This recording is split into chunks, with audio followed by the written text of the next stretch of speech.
What's happening, my beautiful people? My name is Dirty Mike, and today, my friends, we've got a special video. I thought about reviewing the FUT Champions, the final, the European final, but then I thought, hold on, I'm going to reach out to Tass. We've already got a relationship going. Why don't we do this together? I've got a lot of questions for you. I asked on Twitter. I asked in my Discord. We were talking about it live on stream. Are you ready? I'm not going to say be put in the hot seat, but to be grilled just a little bit. Right, I'm ready. I'm ready for every question, anything. All right, perfect. And something I wanted to throw out there that people didn't know about you, and just in case for the people out there that just think you just started playing FIFA, because I've seen that, and I'm like, hold on. Tass has been a competitive or a pro player, I want to say since 2013. Like, is that when you joined Team Dignitas? Yeah, I'd say 2013. First event was, the New York one, the Challenge Series. Mm-hmm.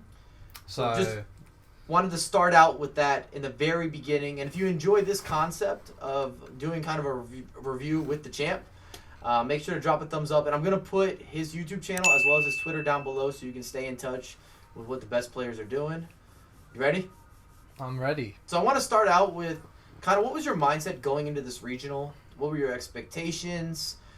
What's going through your mind? You've been online. You've been doing well. A lot of people have probably an expectation like, all right, this guy's got to be a favorite. How do you feel?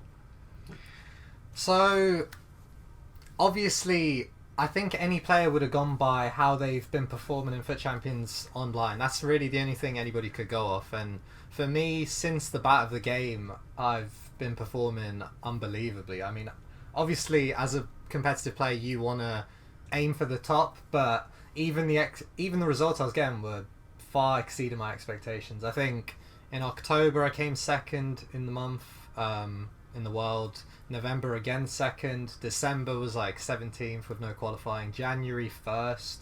So heading into it, obviously I had that expectation, but obviously playing FUT Champions online isn't the same as playing pro players. So I had the expectation of, I knew top 4 was to get to Berlin, the Ultimate Team Championship. So my expectation was to get top 4. So I headed into it not aiming to win, just really hoping to secure a top 4 place. And did you feel any additional pressure because of your performance online? Because people are kind of watching. This is the first time that we've ever seen competitive FIFA or esports with FIFA at this level, where EA was supporting FIFA and the competitive players, so now you have player profiles, everything's being live streamed, and everybody knows this is going down at this point in time. So I just was wondering if that played a part, or you locked it out, was not an issue. I think you have to try ignore all that stuff, but I think when somebody says, oh, I just ignore all that stuff, I just try play as if it's a normal game, you can say you're going to do that, but in reality, like, some things are going to affect you. But when I got there on the Friday and I saw some of the video shoots, the photo shoots, some of the interviews they wanted to do with me and the other players, it seemed like sort of like, like a level above what I've seen in our esport so far. It was almost like we're turning into a serious esport, sort of like the esports I've been watching along the years. So it sort of gave me the impression like this is a lot more serious than it has been. So regardless of if I tried to blank all that stuff out along with other players, you say you can blank it out, but in reality, you just sort of have to accept it and just accept the pressure going on with it. Yeah, it's almost surreal because I've been around the competitive community forever. I mean, the very early of early, and this is with the FIFA Interactive World Cup and still big events, but we have never seen player profile build up and social media build up, and then having Spencer, Chew Boy, and Jimmy involved, that helps a lot. Just makes it even more official. So this is one of a kind. You guys that are just tuning in to now competitive FIFA, you're in for a treat because it's never been like this. And you've known who's kind of the 16 players that were going to be there on the Xbox well ahead of time. When you sit back and they're about to draw names, who are you hoping to avoid? I'm not going to lie to you, that was an interesting thing as well. So obviously you've seen tournaments and stuff in the past. I don't think, has there ever been, maybe FIWC, but a tournament with a live draw, and also there was no seeding, which means you could get all the big guns in your group if you are seen as a big gun or not. So it's kind of almost just as nerve-wracking as playing, honestly, to see who you'd get. The main names I'd say I would have liked to avoid, I'd say one of the players who was in my group, Dax. I would have liked to have avoided him. Rocky, Gorilla, Aggie. Man, like honestly, out of You 16, can't name probably... all 16 Tass. Right, like there's Taiwan, there's so many. Like I honestly, but then the thing was, I also looked at it. I think other players looked at it. There was out of the 16 names, there were so many names that let's just say you would like to avoid, which then means you can't avoid everybody, which means it's sort of like pick your poison. Do you know what I mean? So you can't really win or lose. It's just sort of like you might as well just flip a coin and see what happens, which is basically what happened. Yeah, and in FIFA, there's so many conflicting styles of play that maybe Tass has no problem playing against a Gorilla, and then maybe he has a lot of big issues versus Rocky. You never know how things could kind of come together, because if you play narrow or you play wide, you play slow or you play fast, everybody has a bunch of different matchup issues. And you're right, FIFA Interactive World Cup was like that with the drawing, and there was one other tournament that had this random draw, no seeds.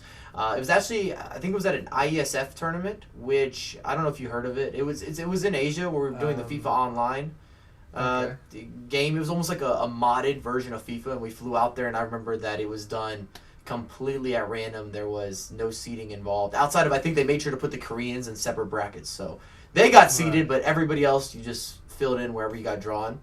And a question, and I think it'll be insightful. I haven't seen anybody talk about this or really ask, but as consumers of content, as people that support the competitive community or are interested in it, I think a lot of people want to know, when you get to an event, was there anything that felt different? Because you're no longer playing from home. So now you have lighting, you've got temperature, you might have somebody commentating behind you. You didn't know if you're going to be sitting next to them or across from them. Does any of this play a part? Is there anything you can let us know that happened at the event? Was there bad connection, delay?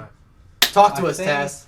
Yeah, I think the main thing from my perspective was I hadn't been to a LAN event since the Gfinity Grand Finals, which were, man, like, I don't even remember when they were, but they were literally midway through the year of 2016. So I'd almost been pushing a year without going to an event. And I know a lot of the other players had either been to ESWC earlier, or there was some French LAN events, for example, that Rocky had won earlier. So they'd sort of, on FIFA 17, at least played the game on a LAN setting. I literally hadn't. I know there's a couple other players that hadn't as well, but I was a bit worried about that because it'd been a while, even though I've been playing FIFA for a long time. But then there's also other factors of, not knowing what kind of monitor you're going to play on, not knowing if you're going to play in complete silence, or if there's going to be background noise or what. It was sort of like, you're going in like blindfolded. You don't know what to expect. And the only thing you've got to do is you've got to expect the worst possible, so then you have to get on with it. You sort of have to just ignore everything and just concentrate on how you've been playing from home and just concentrate on your gameplay. But it's harder than it sounds, because obviously these little factors can affect the way you're playing.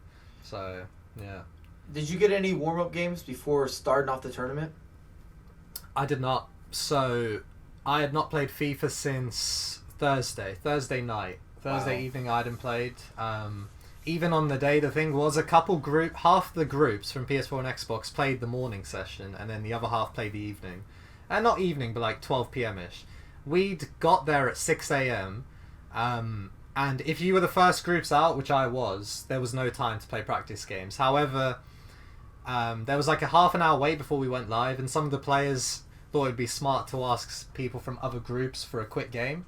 So people sort of found partners, and I found someone to play. I played Gwigsy in one game. Just one game of FIFA, and yeah, that's all I done. And then just played the tournament, so not the ideal situation, to put it. Not at all. I usually like to play, if I know it's going to count for something, at least 2 to 3 games. Just to get kind of your hands warm, you're seeing everything, you're in a flow, and one other thing, I'm pretty sure everybody... I think it would have been very rare that somebody had the exact 11 players that they played in from home. Because obviously you could pick any player at the event. So, I mean, it's not easy to be able to afford, let's say, a blue Ronaldo or a blue Messi. But then it can tinker with your team because you're not used to how quick they are, etc. So, yeah, all these different factors that played into account. No, that's a good point, because if you've never used some of the blue players, they're so agile that they almost jump off the ball. If like they Right. turn a little bit different, and if you're not someone who really runs at somebody in terms of like sprinting diagonally and stuff, it's a different feel. Your pace control or your face-up dribble feels much different when you're dealing with guys that have 99 agility, and it feels like they have 99 agility. So, Right. so that's a good point that you brought up there too. In terms of opponent style, so I'm not talking about individual opponents, but in terms of styles, what do you feel you match up well with, and where do you find issues? And for example, for you guys at home, maybe a wide formation or somebody who plays really slow could be good for you or bad for you. That kind of situation. Like, what type of opponent do you know is going to play into your hands, and what type of opponent you're like, oh, damn, this is going to be a long match. Right.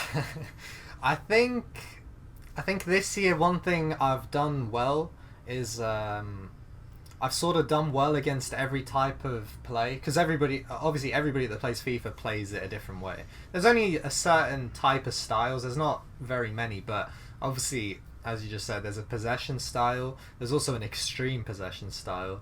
There's also an extremely quick way of playing through the middle. There's almost also like a balance of playing possession and attacking as quick as you can.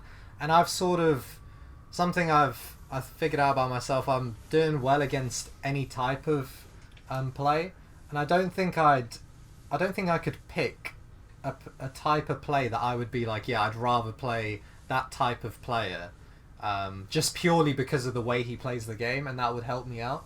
Not too sure about that. I'd purely just go off like the guy's skill level and how good he is at the game. Well, that's obviously going to be relevant. And if I can interject, just to give you an example of what he brought up, someone that's an extreme possession player that we've seen that's brilliant over the years would be like a Bruce Granick, where he just controls a game. He constantly controls the game. And you're kind of under a pressure. We talked about it before I started rolling camera, but you know when you go into that match, if you make one mistake, because he's not going to lose the game for himself, you're going to earn it, that you're going to be in a really bad matchup. Even Vitality Rocky is very good at controlling the game, possession play. When I think of balanced players, I think you're very balanced. I think Gorilla's a great balance between possession attack. August Rosemeyer is a good example. When I think of really high pressure or quick players, is like maybe a hashtag Harry. These are just guys that are coming to mind quickly. Boris is another guy that plays a lot of balance to me. Like, just kind of does everything, whatever's open, he's flowing. Just to put some styles into you guys' mind of people you might know from the competitive community, if I had to classify them, this is kind of how I would give you guys something to fall back on. Let's talk about this final. So there's been a lot of feedback. I'm just going to say feedback in general, and not just with you playing against Vitality Rocky and winning that, but when you got into the big final, you're up against the best PS4 guy, you're on the Xbox, you get to play first, you win big. Right? You win big, you're in a comfortable position, and in game number 2, and a lot of people wanted me to ask you about this, and I want to bring up a couple points as well. In match number 2, Tass already had a big lead. So this is a tactical change where people were giving you a hard time about holding the ball, but you're playing for an additional $10,000. And kind of what was going through your mindset, because I know we talked a little bit before, once again, the camera got rolling, and you were saying his play style in the first game made you feel as if this guy would hold the ball against you. This guy would do anything to win. Yeah. Therefore, you kind of had that in the back of your mind, like, I got to make sure that I don't take any chances. We also saw, and I hate to bring any negative exposure to Sean, because I know he lives through this every day, but we saw last year Sean blew the final of a game that he was better in, basically in FIFA Interactive World Cup. So talk to us. Give us like your mindset in the final. You go into the first leg. You start to really like everything's flowing for you, and then what's kind of going through, the task breakdown here. Like, all right, how am I going to close this out? I've got to go to the PlayStation. I don't really play the PlayStation that much. Right. Give us a scoop. So, okay, I'll start from the bottom. So, there was a coin toss on who gets to pick what console first. He won the coin toss. It was advised you should pick the opposite console first, because if we draw after 2 legs, the third game will be played on the second console. So therefore, for example, if we'd have drawn after them 2 games, I would have had to play on PS4 for the third game, which obviously, I mean, before a ball's even kicked, he's obviously a big favourite to win. So he obviously wins the coin toss, he picks Xbox first. Just to scan through it, obviously I win 3-0. He actually played pretty good on the Xbox, but just to hark back to before it was 3-0, at 1-0 in the game, even off the bat of the game, obviously I'd just played 7 different players leading up to that. So I'd played 7 different, let's just say, different types of play style, and come out on top luckily in every single one. But more importantly, this was the first time that I'd seen somebody slide tackling. The amount that he was doing and the way he was slide tackling, it was sort of a bit too much for me. First, it was around 0-0, 1-0. He'd done a couple slide tackles that were fouls, and I sort of just ignored it, because obviously he's just trying to get the ball back. It's just natural. But then, after about 2 or 3, there was one specific slide tackle at, I believe it was 1-0, it was around the 25th minute mark, where he literally, in the back, wiped out 2 of my players. I think it might have been Ronaldo and Vieira. 2 players went flying. He should have got a red card. He didn't get red. He got away with murder. But I sort of got the impression that was like the 4th, 5th slide tackle, and the way he was pressing and tackling me, it gave me the impression that he wants to do whatever it takes to win. So then it sort of became a grudge match. It sort of became... It didn't become a game of, let's just say, it was like an Arsenal v Tottenham. Like, you know, before heading into the game, there's going to be some physical problems in the game. So as a player, you're going to do whatever you have to do to win that game. And I got the impression, the way he was playing against me early on, when the game's around 0-0, 1-0, 2-0, that he was doing some stuff that, for example, my previous 7 opponents weren't doing.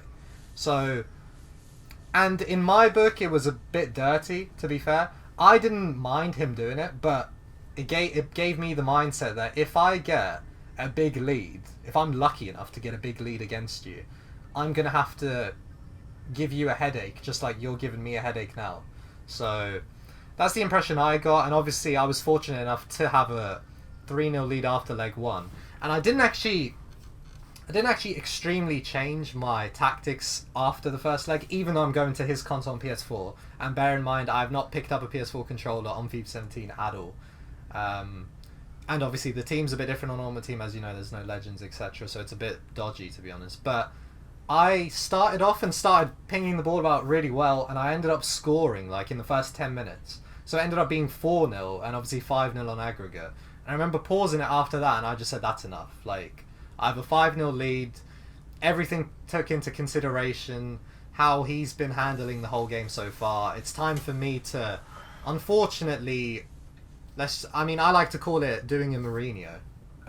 It's completely changing the tempo of the game, because I have so many goals to fall back on, and that's what I've done, and obviously it is what it is, I guess. Well, and the only reason that I think that you got some of the feedback that you received, and there's 2 things we need to talk about with this too, but a lot of people, this is their first introduction to competitive FIFA. So you have a built-up, mental expectation of, I'm about to see 7 to 5 games, and that doesn't exist for the most part. In fact, a lot of those games that you think are going to be extremely attacking end up being 1-0, who can control the game the best. And you and I have been involved in the competitive world, so we see this at every tournament. And this is is relevant even in this tournament. Before you got to the final, there had been many games before that include 5 at the back, or included holding the ball in the corner. I mean, we even saw in the Gorilla match where he kind of like rage quit. I don't blame him. Rocky ran kind of the corner and started shielding. Yeah.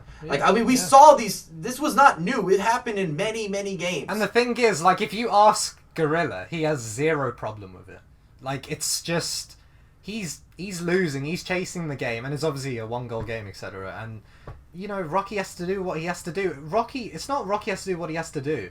Anybody with a brain is going to do that. We all watch football. We all watch our favourite teams play the game. I think it's very rare we see our favourite teams in an important game start bombing forward when we're winning and we're trying to close the game out. It's just how football is, I guess. You can change the tempo of the game. For example, in tennis, you can't, can you? You have to keep playing a certain way. But in football, obviously, there's ways to change the tempo and tactics of a game, which, in my opinion, if you have a brain, you should do if you're winning. Same with if you're losing, you're going to have to change your tactics as well. So, yeah, it works both ways. And with the experience you've had with events, and then, of course, the Sean situation, was that in the back of your mind when you're thinking, okay, I've got some aggregate. I cannot be talked about as the guy that let this kind of slip away. And I don't mean that in any way to, like, bring any negative attention towards him. I'm just... we all saw what happened, or what's happened over the years. I've seen many events where a guy was up 3-0 or 3-1 and he ended up losing. Yeah. I mean, for example, if I don't want to just say this, but I believe Gorilla was at ESWC in the quarterfinals against Dax, and he won the first leg 3-0. So you're thinking, how could he blow this game? How could he lose this game? You'd think that, wouldn't you? And he lost. He lost.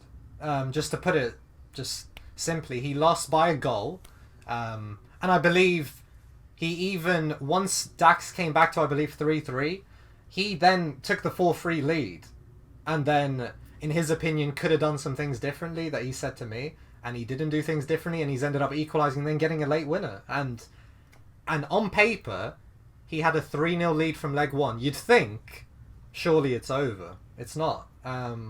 So, I've seen it all before. It's never really happened to me before, but in that situation, I've had such a dream-perfect tournament. Like, 7 or 8 games to win all 8 out of 8 with some wars against some players.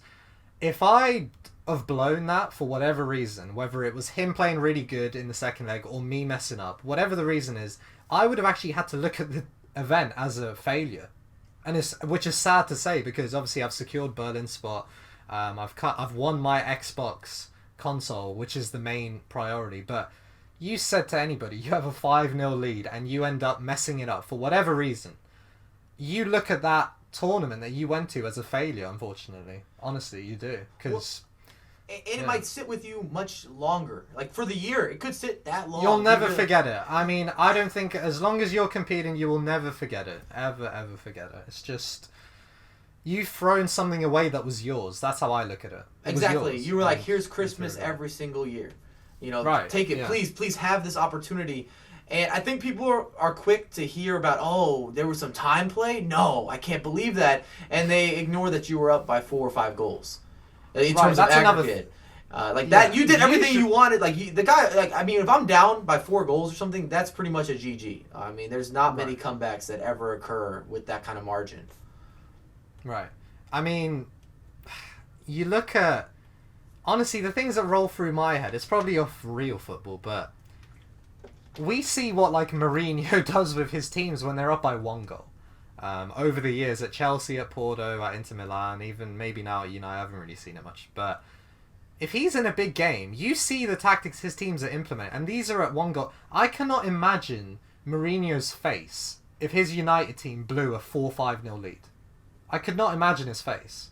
I just see it as a disgrace if you blow that sort of lead. So therefore, at least in my opinion, implement the tactics in place. And if the guy comes back, fair play to him. Fair play. But if you're still bombing and going for goals and the guy's ended up counter-attacking you over and over again and getting back into the game, and that ends up being the reason why you've lost, I just look at it as just being so stupid and just so... there's no tactical brain there whatsoever. No, it's poor... At the end of the day, how much better can it get than being 5-0 up? Yeah, it's just poor managerial skills at that point. Right. Yeah. And another thing that I know, I mean, at the end of the day, it's a very small percentage of people that were complaining about it, but whoever does feel that way, they should take into account that, let's just say before the tempo of the game changed via me doing whatever I did, before the tempo of that game changed, I am 5-0 up on aggregate. So with the way the game was going, he was not getting a sniff of the game, if we're being honest. Hence why the score's 5-0, 4-0, but 5-0 on aggregate. So it wasn't even a really close game. And by the way, there is no problem in a close game to implement them tactics as well. Because usually it will be a close game. It'll be very rare that you have many goals like I did. But I'm just saying, when it was close, it wasn't even a 1 or 2 goal game. It was a huge margin. So it disappointed me that people didn't take that into account. What the score was before I done what I done. But I guess it is what it is. I understand his frustration as well. You're in your big moment. It's being broadcasted to everyone. You want to perform your best, and you kind of get the reverse of that. You didn't show up, and maybe the bounces didn't go for you and whatnot. But I'm sure even when, was it Cian? Chihan. I can't say his name well, but I'm sure when he reviewed it later on, he thought back thinking, damn, I made 5 big mistakes, or I made quite a few mistakes in this matchup to put myself in this position where then, I could get angry at somebody holding the ball or parking the bus or shielding.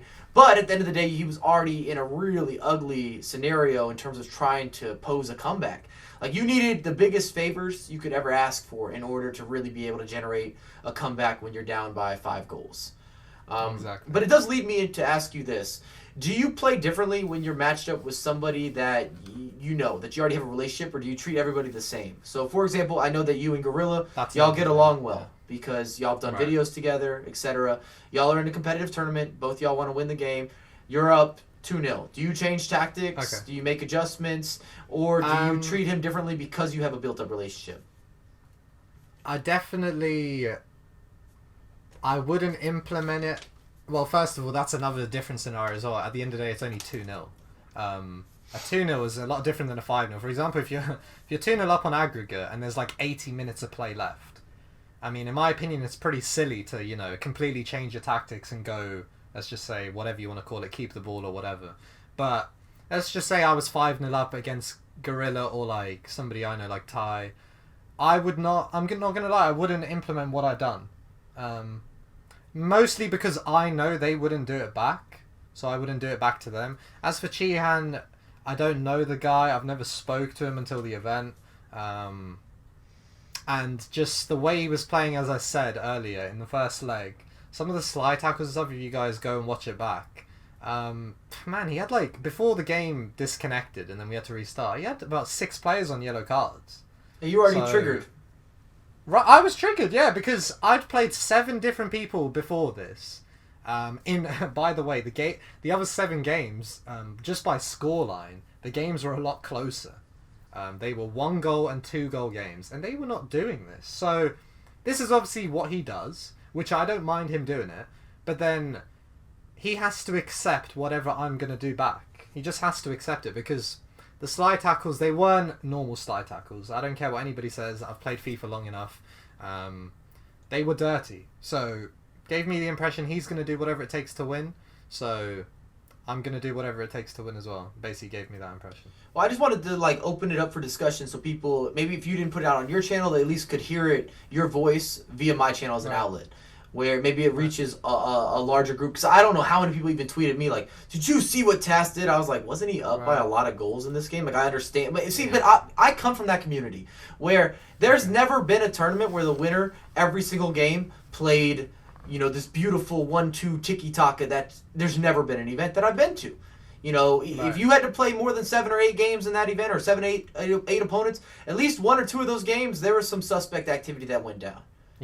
All right, I guarantee it. I guarantee it, man. You can't when you have that game where you actually wow, I played a perfect game for that 90 minutes. You can't. It's not easy to replicate the performance you have in your head in terms of a beautiful game against top level opposition. It's very hard to keep replicating it. So, for example, against 8 different players, there was probably a couple games off the top of my head where I believe I played really good in. For example, I don't think I played that good against Chihan, honestly. Even in the process of going 1-2-3 4-0 up, I honestly didn't think I was playing that good. It was just sort of I was just pushing myself through it. I mean, honestly, I was running on fumes at that point. We've been up since 6 a.m. Yeah, it'd been past 6 p.m. in France. Honestly, I mean, I'm sure he felt the same. I'm sure every other player in that position would have felt the same. But I was honestly running on fumes. So to play the way I would like to play, or let's say the expectation I have of myself and how to play, I mean, I didn't play that well. But just going by the scoreline, at the end of the day, sometimes you can play really well, as you know. You can play well and only be up 1-0. There were some games in the tournament where I played at a very high level, the level I expect of myself. But in that Chihan game, honestly, I was running off fumes. I wasn't hungry or anything, otherwise I would have eaten. But I was just tired and I was just sort of just push yourself through it. However, on paper, I'm up 5-0, so it was a dream scenario on paper, but in reality, in the gameplay, honestly, it wasn't that good for me. In terms of, I'm not going to sit here and bash myself and say I was lucky. I was not lucky at all. But what I'm saying is the level I expect to play, I could have played a lot better against him. and I didn't. But at the end of the day, I gave myself the opportunity to have a 5-0 lead, and even if I'm running on fumes, even if my hands hurt, and even if I'm just making. Well, you got adrenaline, man. You got adrenaline, bro. Yeah, at that you point, have you to know just push through it. Like doesn't matter what it doesn't matter what's going on. Like you have a goddamn 5-0 lead. I don't care what's going on. Like just get through the game somehow, some way. So, and obviously the main factor that I think some people didn't take into consideration is I'm playing on PS4, which is not my console. But not only is it not my console, I've not played on it all year at all. At any point in anything on FIFA 17, I have not touched it. So I'm not feeling comfortable with that controller in my hands, if I'm being honest with you. Like, I'm just not feeling comfortable. So that factor as well, taken into account, all these different factors, and obviously the Sean factor, what happened last year in such a dramatic fashion. I don't want to be known for that. I don't want to be known for somebody who had such a great tournament and just ended up throwing it away. The woulda, shoulda, coulda. Yeah, exactly, the woulda, coulda, exactly. And I would have actually, hand on heart, seen the tournament as a failure if I did not end up winning that game after the position I put myself in. Not before the game. I did not look at it, if I do not win this game, it's a disgrace. What a terrible weekend I've had. But after the position I put myself in, 5-0 up on aggregate, if I can't get that job done, I look at the weekend, unfortunately, as a failure. I think, I'd hope any competitive player would. But yeah, that's just my opinion on it. So Tass is saying that he wasn't hungry, but if he was hungry and you wanted to sponsor Tass, Snickers. I always see you guys rocking those commercials. If you watch my video, Tass would definitely be interested in you inquiring about putting up a business proposal. So if you've got a representative here, I can introduce you. We can make that happen. I can get a small cut on the back end. But I do want to transition to this because you did play a bunch of opponents and you brought that up, and that's what makes tournaments so difficult because everybody has unique ways of playing, and the ball can bounce this way or that way. Which opponent, and I know you played a lot of them, and they were all pretty much premium quality. This is the best of the best. Which one gave you the most trouble, or did you feel was your most difficult game? Maybe you weren't as in control of some of the other matches. You felt the pressure. Right. I think the first thing, before I say who I think was the toughest, Mike, for whatever reason, I don't know what this is, but it doesn't matter who you're playing, the first game of a tournament is always the weirdest. Whether it's obviously a different monitor, etc., and the surroundings, you're sort of trying to get used to it, trying to recreate the feeling you play at home and trying to recreate it there. Maybe that's what the reason is. Or maybe nerves, actually. Actually, the main reason is probably nerves, to be honest. But all these different factors involved. The first one's always dodgy.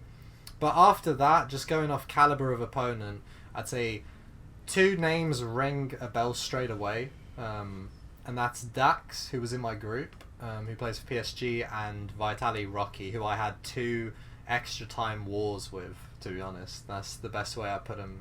Absolute wars that were literally, I'll be honest, unlike the Chihan game, the Rocky games actually are 50-50 games. In the moment, I know this is, let's just see whoever, let's say, clutches up, has luck on its side in the moment, whatever you want to call it, they are 50-50 games. And the Dax game beforehand was definitely a 50-50, so I'd say them two were the toughest. Yeah, absolutely. I actually commentated over a lot of PSG Dax games. He actually won the Gamer Saloon FPL. He won the whole league.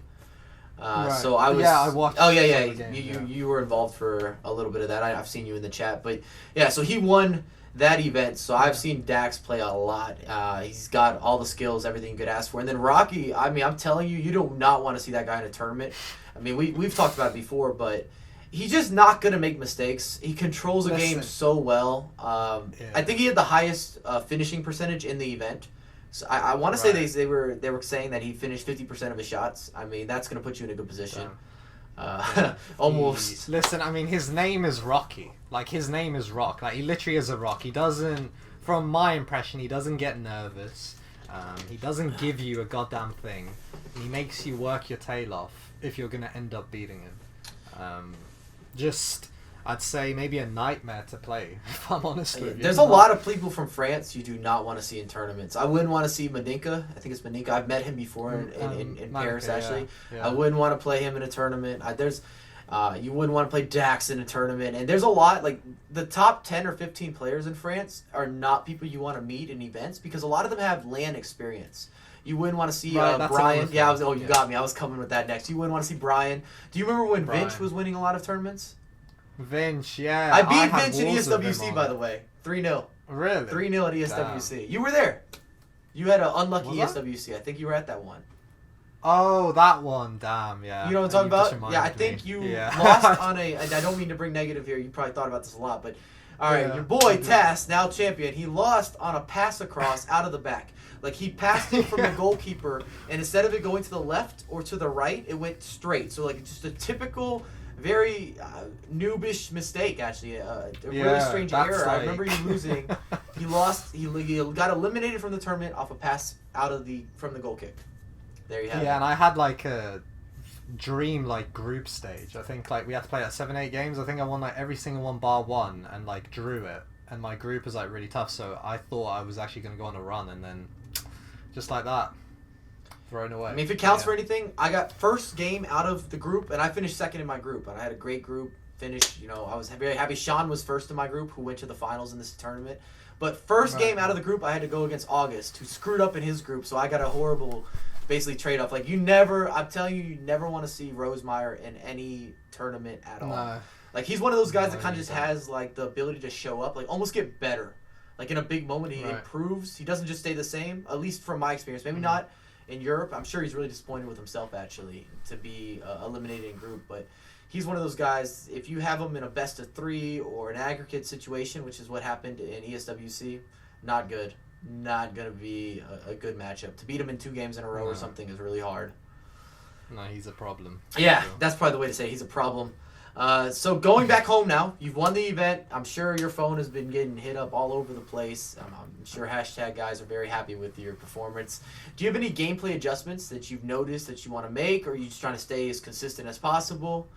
Because the only way people get better is by kind of taking notes of what you've done and trying to figure out how can I make a little bit better intricacies here or add some variation into the game.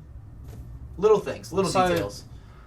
Personally, I don't go off results in terms of what I think of myself. I literally go off what happened in the game, regardless of the results. So what I mean by that is sometimes, you know, when you lose, a loss stings you more than winning. So you sort of just like ignore the wins and just look at the losses. So for example, I was fortunate enough to not have a loss here, which, you know, some players might look at it as, oh, that means like everything's perfect, everything's, you know, 100 out of 100. But honestly, there's things that I wasn't happy with myself with. Firstly, just to harp back onto the final, he should not have come back even as much into the game as he should have. I was angry with myself in the moment, but I sort of just ignored it because I was like, just try win the game and just think about it in the future. I wasn't happy with how I handled the situation with Chihan. I should have made it a lot easier on myself. But to be honest, looking at the whole tournament, on paper, if you just look at it on paper, before that PS4 game, I'd played 7 matches, and in all 7, I'd only conceded 1 goal or none. Majority of the time, 1, I believe. But obviously, that's as good as it gets. But I don't even go off that 1 goal. I go off how many clear-cut chances maybe I gave my opponent. Because, you know, sometimes you could give your opponent multiple clear-cut chances in a game, yet he only scores 1 goal. That doesn't mean you were defending very well. That just means you literally got lucky and he just misses chances. But in this tournament, one thing that I did do well, I didn't give my opponents many, if any, clear-cut chances. Especially, I'm talking about all the games up to the final, which I was happy with myself. But I still think, if I looked at something to improve on, maybe just, I was very clinical, so I can't blame myself on that. But just maybe keep that clinical gameplay up that I was doing, because it was pretty crazy. I'm not too used to being as clinical as I was, but I'd probably go just be maybe a bit better on the ball. I wasn't as good as I know I can be on the ball, so I'd probably improve on that. And maybe some people are like, how can he look at negatives when you've won a tournament? But it's good to do so. It's important to review the gameplay, because right when you think, And FIFA will humble you so fast, but right when you think very quickly you're sitting at the top, or that you don't need to improve on something, you just need to replicate what you did. Because the game evolves as well. We've seen this. We've been around a long time. The way people play in November and the way people play in January or February, that's going to be a major change every time. Because it just the more time that people have had on the game, they start figuring out different ways to score corner kicks, different ways to set up a set piece, different ways to introduce.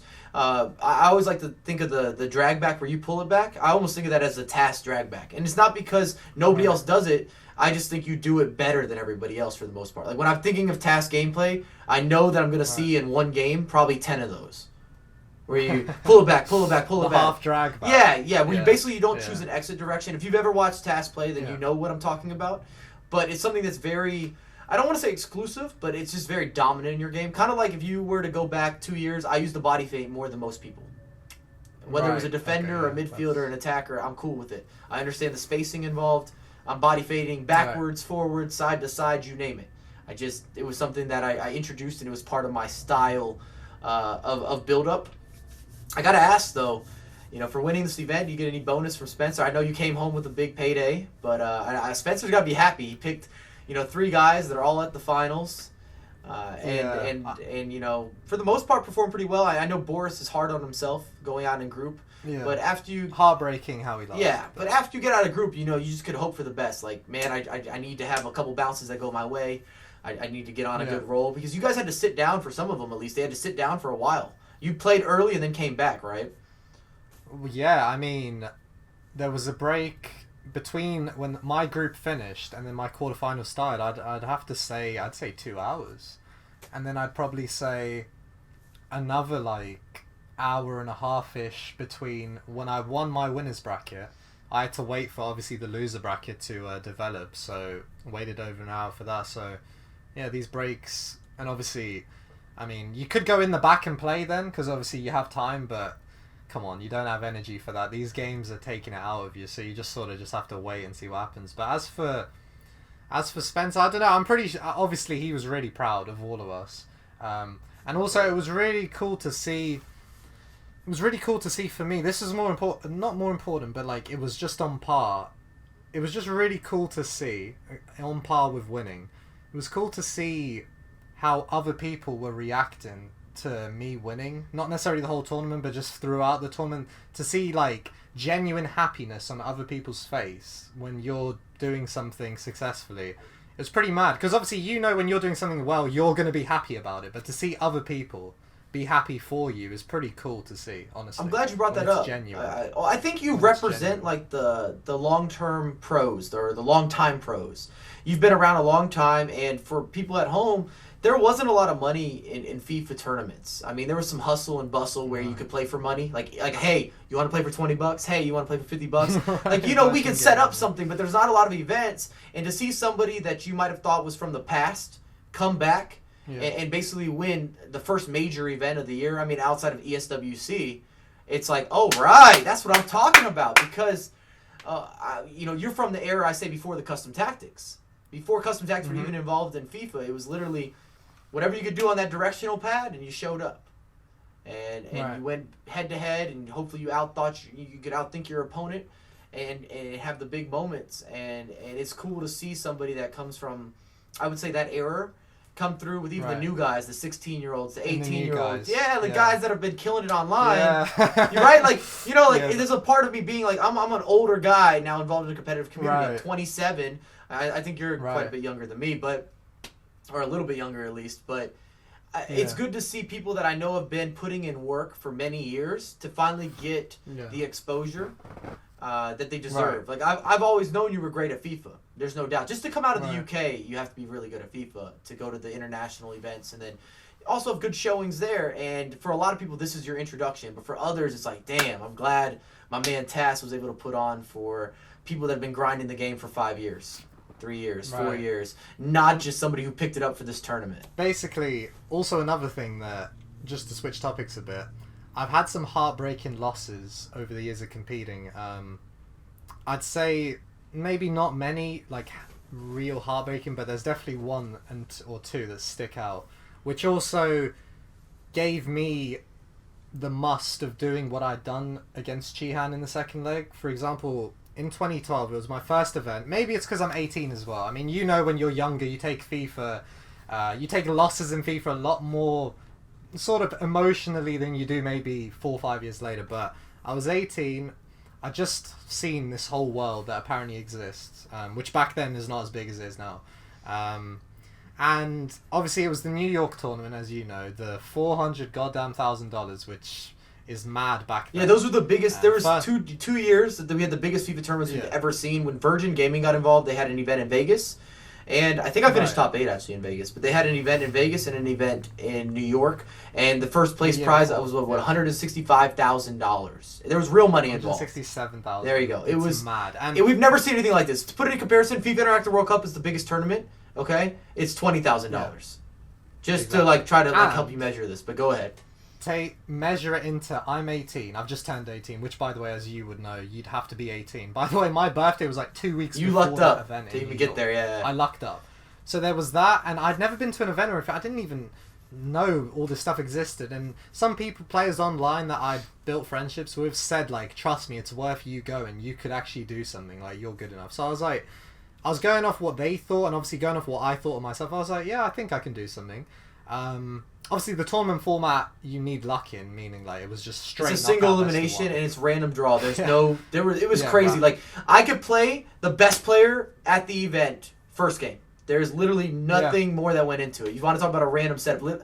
You signed up and they put your name on a bracket. So if you walked in next to somebody that you didn't want to play, you guys might be playing first game. It was crazy. And obviously, I'd walked in, and obviously you remember that event. It was actually pretty professional, the venue and stuff, and the music blurting out loud. And I'd obviously never been to an event, didn't know what the hell all this stuff was. All I knew was the money that's on the line. And as an 18-year-old, I sort of just thought, imagine if you just lucked up here and done something. So I got to round 4 of the tournament, and I was playing the guy who eventually ended up winning it, Adam Winster. In round 4, I'd heard some stuff he plays for Dignitas back then. Obviously, I wasn't friends with him like I am now, and I'd heard some players told me in the moment he's the best player on the game on FIFA 12, and all this, and I'm okay then, well damn, I don't have any expectation to, put the expectation on myself that I need to win. But I basically sort of got told that if you could get through this game, and the way I was playing, by the way, in the games before, I was playing really good. I could go all the way. So it was pretty mad to me. But I was just let's just see what happens. And obviously, now this was your typical competitive FIFA game. A cagey affair. I went 1-0 up, which is obviously, as you know, huge. In a best of 1, who goes 1-0 up is huge. I went 1-0 up, and it stayed 1-0. And I was playing really good throughout. He was playing really good throughout. Unfortunately, the game wasn't recorded. I'd love to, even sometimes when we spoke about it in the past, to just watch that game back, because it was high level. I remember how tactical it was, and it was 1-0, Mike, from early on, and he equalised against me 90th minute. Oh, man. And 90th minute equaliser. Damn, that's a burn, too, because you guys don't know this at home unless you're in the competitive scene, but the way that tournament worked, every round that you progressed, you got a much bigger payday as well.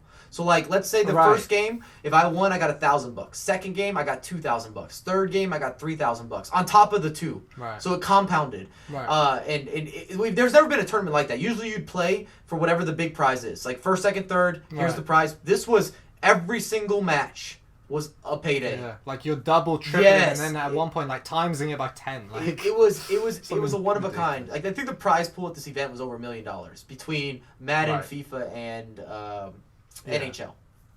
And we had obviously the large chunk of 400k, and another game had 400k, but he equalised 90th minute. Not only did he equalise 90th minute, I had the ball. I got the ball off him or something like that around the 89th minute mark, and my guy was down the wing. See, I still remember this. How long ago is this? It's always going to sit with you. I lost. I'll tell you my story in a second. Go. Cool. My guy is in down the wing, and I've pressed LB, or on the PS, whatever it's called. Maybe it is called LB. Whatever it's called. The button to do a through ball over the top. And I've pressed triangle. And for whatever reason, it hasn't registered my LB. Have I not pressed it properly on my controller? Maybe my hands are that sweaty after 90 minutes of playing. God knows what the reason is. My guy's done a through ball. So he's ended up intercepting it. Now, this does not mean he, as a counter-attack, has just gone up and scored. But if my ball had gone down that wing, I would have ended up keeping the ball, and by the time the ball got in the middle of the park, most likely the game could have ended. And then now, via my fault or whatever, he's ended up building possession up very well and equalised last kick of the game. And I remember the feeling when I saw him score. I can't explain to you what the feeling was. It was like I just died. Honestly, it was like I just passed away and just died in the spot. Even though it's a 1-1, and it was mainly because of the minute he scored. It's the last kick of the game. Why am I letting someone equalise? And for that to happen at my first tournament to me is probably the reason why I don't mess up leads and stuff like that in the future. And also his winner was 120th minute. Oh god, to sting it even more. Yeah, we were gutted. But his 120th minute was a beaut. It was I think it was an Ozil free kick. Just put it top bins like it was nothing. I'll never forget the goal he scored in the final of that tournament. Do you remember the one that he left? Like he did the dummy. He was the first person I saw do this. Like, all right, go ahead. I don't want to interrupt you. I'm thinking of the same event. Like Adam did some crazy stuff at this event. He was really good at the game. Oh, he was. I mean, he was the best player played on that game. And obviously, you know, in the moment of playing him, obviously you don't really think about it properly in the moment while playing because you just want to try and win. But in the moment of playing, I knew I was up against something like special here. Like if I could get this win here, this is crazy. And overall, my point was just the fact that I gave it away 90th minute. And I had a couple half chances, by the way, to make it 2-0 early in the game that I messed up. Maybe via nerves or whatever. But my point just was that stuff like that sticks with you. And that specific thing has stuck with me. So when I was in this situation against Chihan, now I understand it's not 1-0, but it's 5-0. And I just sort of thought, like, I think I would feel the same thing I felt in New York if I bottled this lead. If not even more so. Maybe worse, because you had a real lead on that one. It's not just one goal. It's a one-goal lead. Yeah, at the end of the day, anything can happen with a one-goal lead. But, yeah, I just wanted to sort of bring that up, to be honest. To summarize what Tass is saying, you grow into a hoe the more you play in the... Alright, I'll give you my story, but it'll be real quick compared to that. But I will... Oh, about Adam. I remember in the final, Adam scored this goal where it was a pass across, like a cross. And he was so... Oh, man, it was such a beautiful moment. To do this in a big moment. Right. He let the cross roll through his legs with the dummy and hit it first time with the guy behind him. So think about that for a second. Even if you tried to do that in FIFA 17, you'd never see that goal. Yeah, no. In that tournament, he was playing with, like, some, like, swagger and confidence. Yeah, he had some crazy... On the ball. He had some crazy good goals. I remember that event very well. But I remember I won the FIFA Interactive World Cup. It was the North American Regional, so it was Canada, Mexico, U.S. 128 people. I won that in 2008. So that was a great event for me. Sweet. The next year, I'm at the final again. I think the final you had to qualify for, so it might have been the top 16 players or something. I get to the final. It's 1-1 in a game that shouldn't have even been 1-1. I had outplayed them. We go to penalty kicks. I lose in penalty kicks. So I got a taste of, you know, a back-to-back, basically, losing in penalties, and I just felt like I didn't do things right in that game up to that point. And it does sit with you, and that's what he was talking about with growing into, you know, not growing into being a hoe necessarily, but you're very aware of the moments, and that's something that shows with experience. Most of the best, I would say the top guys, they don't fall apart very often. It's going to be something special. And sometimes it's not them falling apart. You just played that good. Every once in a while, I give up a comeback where I just sit there and I'm like, damn, that guy scored 2 great goals. Right. Like, Exactly. It happens. That's another thing about a comeback. There is nothing wrong with if you get comeback done or if you do a comeback. But, you listen, you play FIFA. You know if somebody came back against you, whether it's in FUT Champions or whatever, when you know you threw it away via stupidity, and you know when he's come back via him doing a piece of genius.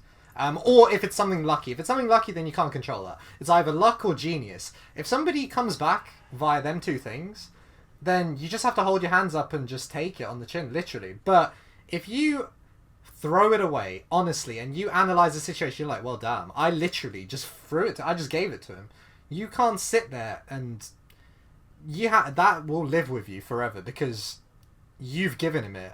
Instead of like him working for it or maybe a bit of unluckiness coming in, you've just literally, let's just say, been stupid enough to just do something very simple. Can we put that on a shirt? The next piece of Tass merchandise, take it on the chin. Quoted by Tass. All right, I know you brought up Adam, so let me ask you this. The UK FIFA scene, we've had so many amazing players or people that have performed well both within, obviously, the UK and then outside of the UK, you got the Ty Waltons, you have yourself, you've got Huge Gorilla, you got Poacher coming up. I'm just going off the top here. You have Dave, Danny Taylor, Chris Bullard from the past. Is that a lot of tension? Do y'all get along? What's going down? Because you're going to see these people frequently or get matched up with them frequently. And I know you're a pretty laid-back guy. I couldn't see you having too many people that you're beefing with. But I just wonder what the feel is, what the vibe is within, your country or within England. Yeah, I think, personally, I'd like to think myself who gets along with almost anybody. I mean, I've been around for quite a while now, and it's been on a very rare or odd occasion there's been somebody that there's a problem with. Usually, like, some people have problems with quite a lot of people, therefore you might think, hang on a sec, he's got a problem with quite a lot of people, maybe he's the problem. I sort of literally get along with everybody. I like literally everybody, but obviously, as with anything in life, there's always the odd person here or there that you just don't get along with for whatever reason, or you don't actually mind them, but they just don't like you. You want to take any shots in this video? Use the time to take shots if you like. No pressure. But you'd be like, look, I just won an event. So I don't think there's any shots, but the impression I get the impression maybe in my country from players, I get along with everybody.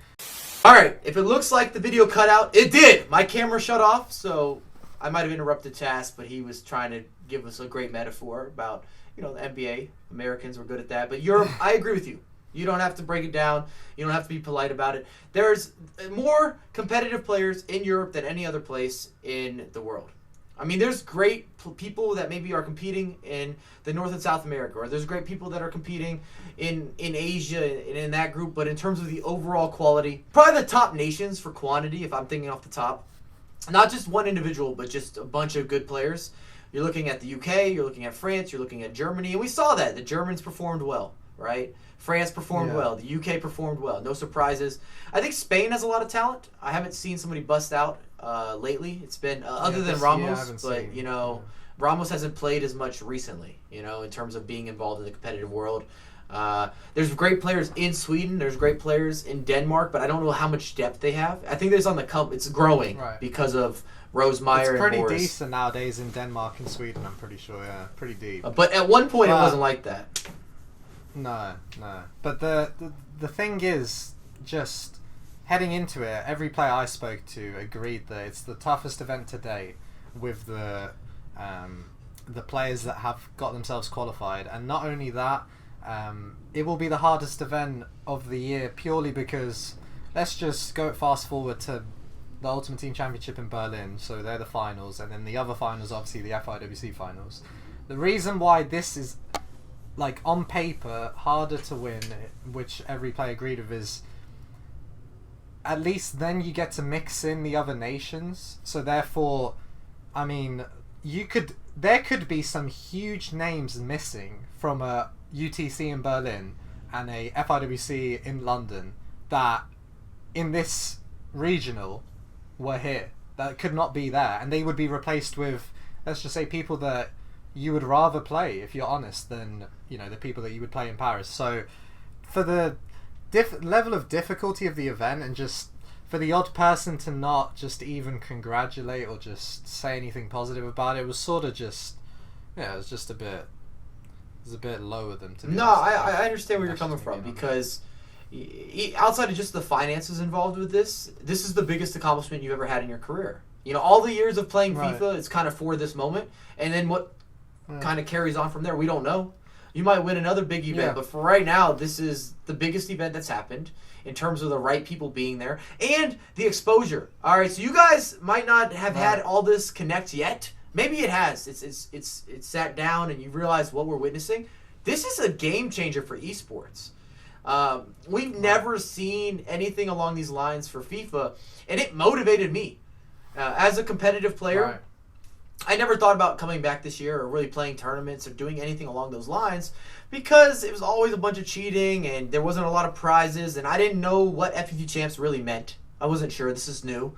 I was more interested in, I want to build up my personality, develop content on YouTube, reach as many people as I could reach, right?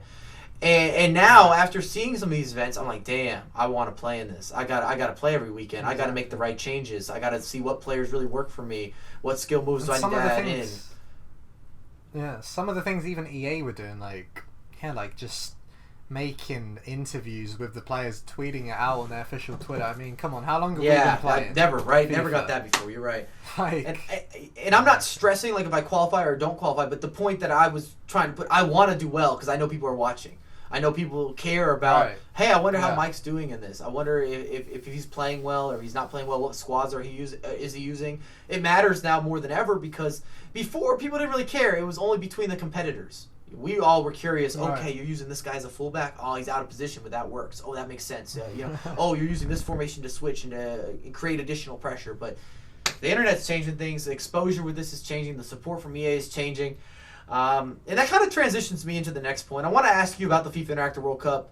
What are your goals? What are your plans? The qualifying somewhat similar, but as you know, it's super competitive. What's in your mindset for that? Because you've never been to a FIFA Interactive, right? Or am I wrong?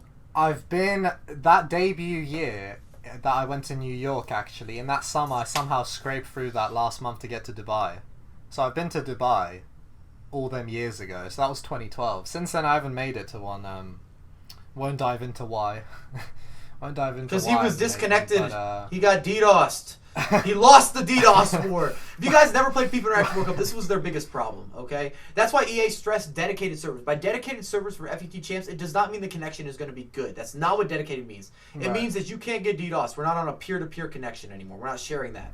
You can't find the IP There you go. Correct. Like, otherwise what happens, they get your information maybe off Facebook, or they got it off like a Cain Enable or some crappy DDoS program, or they grabbed it off Skype, whatever. And then they kick you off, you get a loss, and because it was so competitive, that one loss, or those two losses, the 2 times you got kicked off, you couldn't qualify. So it was who was the best cheater, not who was the best player. I got you. You don't even have to say it. I got you. That's why I stopped doing it. People always ask me about FIFA Interactive. I was like, if there's no LAN event, I'm not interested. I've done well in LAN events. I can't control this online crap. I can't. Right. Yeah. So. But what about now? Talk to me about now. It's different. Yeah, so now they obviously announced something like 25 spots are in February, 25 are in March. 50 are in March and 25 are in April. One issue I have was obviously I'm screwed for February, so it's the top 5 players, at least for Europe. Top 5 players in Europe will go not necessarily to FIWC, but they will accumulate 20 players from online. So 5, 10, 5, most likely. I don't think they've confirmed the numbers yet, but let's just assume. And out of them 20, they will go to a regional, just like this Paris one. And the 20 will compete against each other in whatever format to find the best 5. And the top 5 will get to go to London. So if we just harp on how to even get to the regional, for Europe it's extremely tough. I mean, top 5. And then there was an issue of obviously I and the other many of the other pros were in Paris. So to come home on the Sunday after travelling and attempt to play 40 games, and not only attempt to play the 40, but try win, in my opinion, you need to win 39 out of 40 at worst for a top 5 placement. It's not happening. It's just as simple as that. We don't run on diesel. Well, I don't run on diesel. I don't know if some of the other players do. But Lolo off camera when we cut this up. I got you, bro. I just called it a night. So basically, February's done for me. March, assuming they stick to the plan, it would be top 10. If there's 5 spots for February, they've announced that it's 25% in February and 50% in March, therefore it would be double the spots. Top 10 in March, I'd probably aim for that.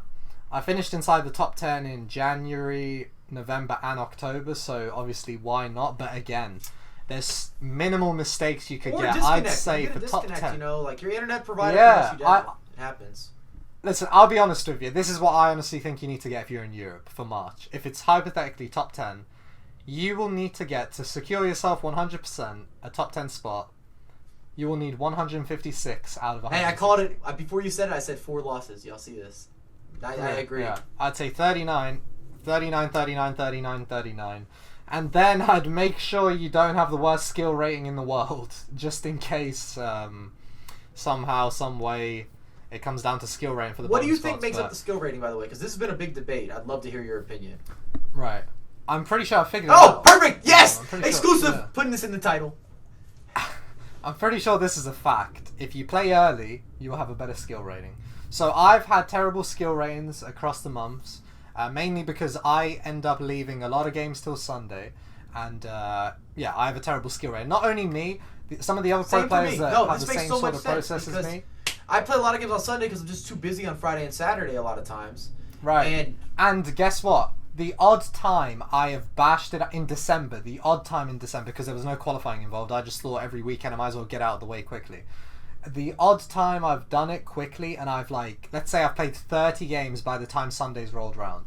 My skill rating is like the highest, or one of the highest.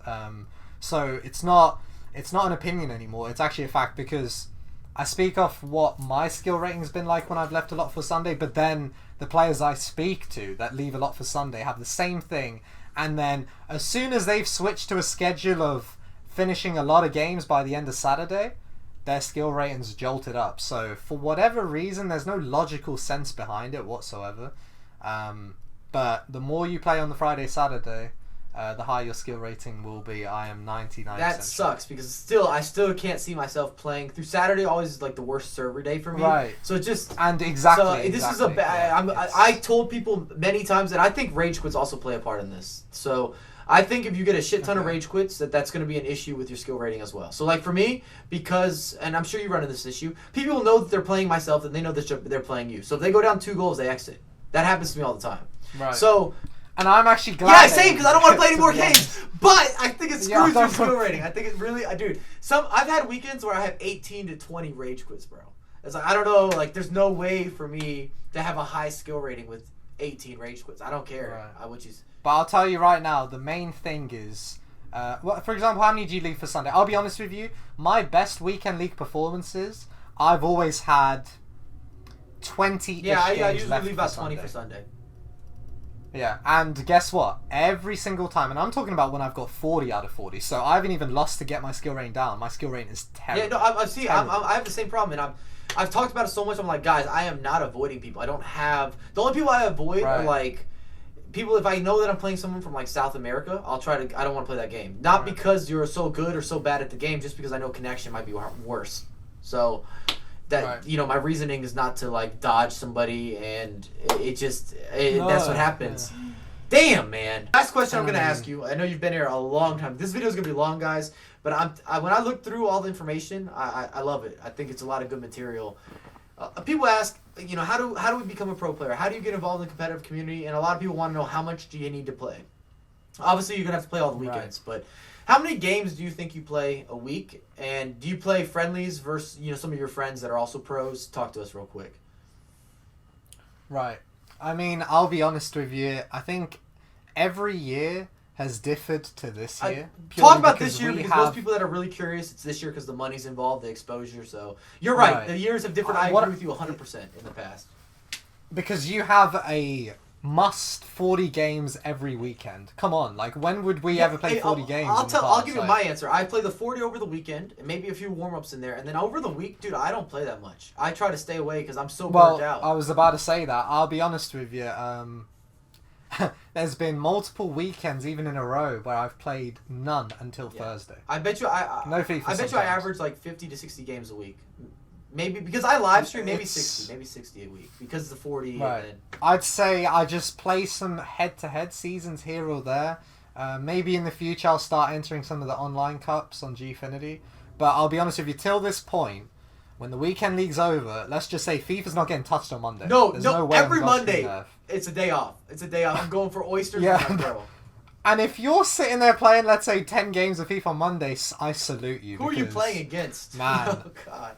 I'm mentally... I don't know whether maybe I'm mentally exhausted because I personally, like maybe you said you do as well, you leave like 20, 25 games till Sunday. So I'm maybe that's hungover on all of Monday. Yeah, maybe that's why we're screwed for Monday. And I know most of the players that leave like 20 games till Sunday.